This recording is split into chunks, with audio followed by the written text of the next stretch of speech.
ഇന്ന് കുടുംബത്തിലും ജോലിസ്ഥലത്തും സമൂഹത്തിലൊക്കെ കുറ്റപ്പെടുത്തലുകൾ, പഴിചാരലുകൾ എന്നിവ ധാരാളമായി കണ്ടുവരുന്നുണ്ട്.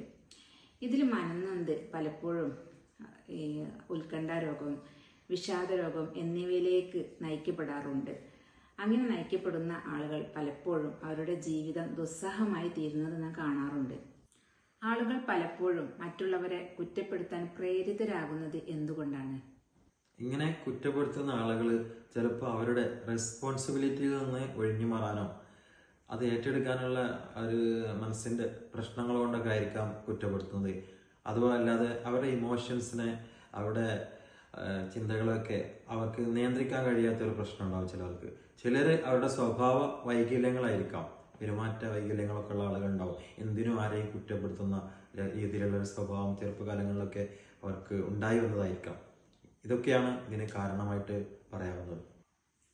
മറ്റുള്ളവരുടെ കുറ്റപ്പെടുത്തലിനെ വ്യക്തികൾ എങ്ങനെ കൈകാര്യം ചെയ്യണം?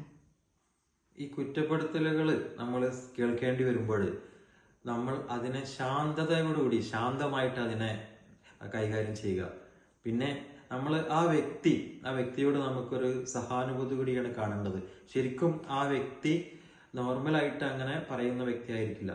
ചിലപ്പോൾ അയാളുടെ മാനസികമായിട്ടുള്ള പ്രശ്നങ്ങളോ ഒക്കെ ആയിരിക്കും അത് എന്ന് നമ്മൾ മനസ്സിലാക്കുക.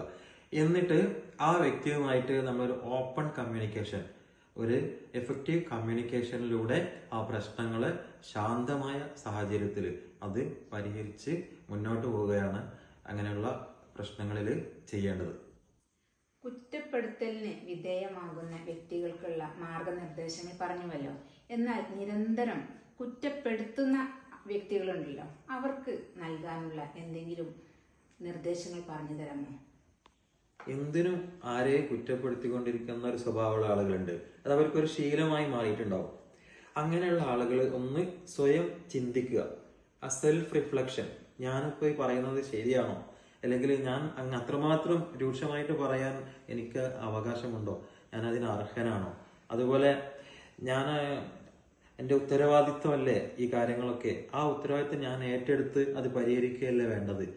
അതുപോലെ തന്നെ ആ വ്യക്തിയുമായി വളരെ ഫലപ്രദമായ ഒരു ഓപ്പൺ കമ്മ്യൂണിക്കേഷൻ നടത്തി നല്ല ഒരു സാഹചര്യത്തിൽ ഈ പ്രശ്നത്തെ എനിക്ക് എങ്ങനെ തീർക്കാൻ കഴിയുമെന്നുള്ളതാണ് ചിന്തിക്കേണ്ടത്. ഇനിയും ഇത് ആ സ്വഭാവം മാറ്റാൻ കഴിയാത്തൊരു പ്രശ്നം, ബിഹേവിയറൽ പ്രോബ്ലം ആണെന്നുണ്ടെങ്കിൽ അയാൾ ഒരു സൈക്കോളജിസ്റ്റിനെ കണ്ട് കൗൺസിലിങ്ങിലൂടെ ആ സ്വഭാവം എങ്ങനെ മാറ്റിയെടുക്കാമെന്നതിനെ കുറിച്ച് ചർച്ച ചെയ്യേണ്ടത് വളരെ അത്യാവശ്യമാണ്.